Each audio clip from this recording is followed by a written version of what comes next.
Hey guys, I'm Tyson with Adventure Rig, and Callie and I have been down in Baja kiteboarding for the last 4 weeks. This year we have been super fortunate because we have new gear. Behind me, the Duotone EVO SLS Kite, which I've already reviewed, so be sure to check that out if you're interested, as well as the Duotone Click Bar. Now, to give you a little background, Callie and I have been on old gear, 2015 F1 kites, as well as an older Ocean Rodeo kite and older bars. So if you've been on newer stuff, maybe you've already seen some of this, but all of this is new to us and we have absolutely fallen in love with the Click bars. To start with, we have them in a medium and our kites are an 8, 10, and 13. We use 2 medium bars, so that one covers the smallest at the 8 and we use it all the way up to the 13. Something that we've had a problem with in the past, both myself, and I'm 6 feet tall and don't really have any kind of issue reaching things, but especially for Callie, she's only 5'9", which is still plenty tall, but on our old bars from F1 and Ocean Rodeo, to try to grab the depower, sometimes it was quite a reach, especially in the Ocean Rodeo. I'd have to grab, as well as Callie would have to grab the center and pull it down a little bit to be able to reach the depower on it because it was so far away. On the F1s, the problem with those is that if you depowered the kite all the way, you'd have a foot of extra rope hanging out and it would always get tangled up on the bar itself. It's just really annoying. Then if you're ever spinning, your center lines were always getting twisted. So they would just sit there and you could see them always twisted. Unless you spun in the other direction, they would just stay twisted. With the center lines on the Click bar, the chicken loop actually spins independently by itself. So if you're out there and you're spinning, your center lines are going to always be straight and they're not going to be twisted. I love that feature on it. Also, speaking of the chicken loop, another great thing about this is how this safety releases and goes back in. So it releases just like anything else. If you pull it, it's gonna pop open and your kite's gonna go downwind of you and it's gonna catch on your center emergency safety line. But what's great about this is it kind of acts like a seat belt when you are in the water, and if you go to relaunch, you get back to it, nothing's tangled.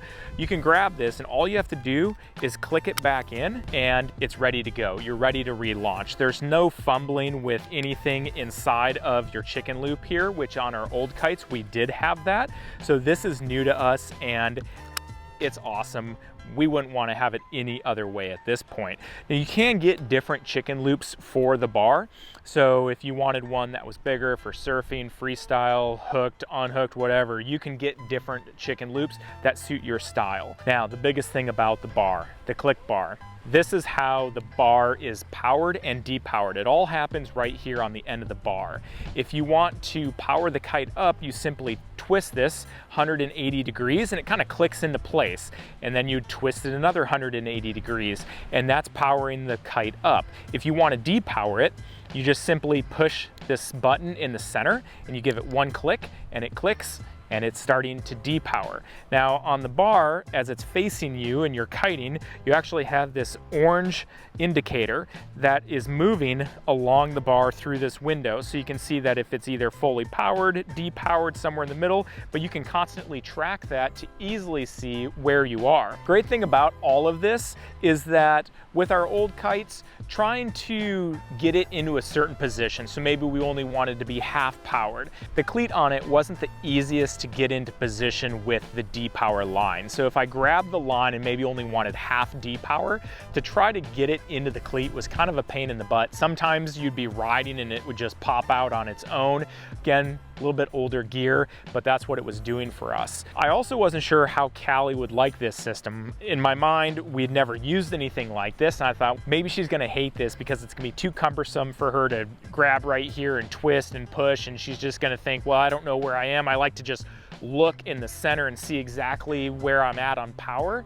But she has absolutely fallen in love with this bar as well, mainly because she can easily depower and power it up without ever having to reach up and not be able to grab the line. No matter what you're doing, if you're sitting in the water and you need to power it or depower it, it's easy. If you're riding along and you need to adjust it, extremely easy. The floater is also removable, so you can inspect the line on the inside. Another great feature about this is this guy right here. So normally, as you're riding along, you'd have the bar way out here. You can slide this stopper anywhere along this line. So if you want the bar to only go out that far when you're riding, if you were to let go of the bar, now it's only gonna go that far. It's easy to reach. So I can reach it if it's all the way at the end. Callie has a little bit more of an issue trying to reach it if the bar is all the way at the end. So if she just adjusts that down 6 or 8 inches, you're now easily able to grab it. One thing to note though is this is going to affect your depower. So now the bar is not going to go as far out to depower the kite depending on how far down you move this stopper. But we both like to ride with it about 6 inches down the line, and for us it works well, and we've never had any issues where we thought the kite was overpowered by not letting the bar go all the way out. Last thing I want to touch on are the lines. These are Flight 99 lines, and over the old bars that we were using, I mean, the lines on those things are so worn out and frayed. There's nothing great about them. These are incredible. They are so much smaller than all of the old lines that we have on all of our old bars, and they're very slippery. So just feeling them to the touch, it's almost like they have this waxy surface to them. But if you're spinning and your lines are getting crossed, it still is very easy to control the kite, very easy to turn it. There aren't any issues with that. On our old gear, if I spun once and I grabbed the bar to turn the kite, sometimes the bar would get stuck like this because it wouldn't want to naturally go back because the lines are just so rough. Also with these lines, I found that it provides a very precise feeling and steering of the kite. Now, part of that could definitely be the Evo, but in general, this bar is very easy to steer the kite. One hand, I always know where the kite is and I can always feel it. Everything just seems very precise. If you've watched my review on this EVO SLS kite, I mentioned how much confidence it has given Callie and I in our kiting when we're going to do tricks, and how great it feels knowing that the kite is gonna stay above us. This bar is kind of the same idea. It really has helped our confidence and our kiting ability. Between the bar and the kite, honest to God, it has made us better kiters. On our old gear, I feel like I can't do anything. It's honestly not that fun to even fly the old stuff now. So if you guys are on the fence about upgrading, I would 100% push you over that edge and tell you to just do it. If you're riding old gear and you're like, I don't know how much of a difference it's gonna make, this and that have made a world of difference for Callie and I.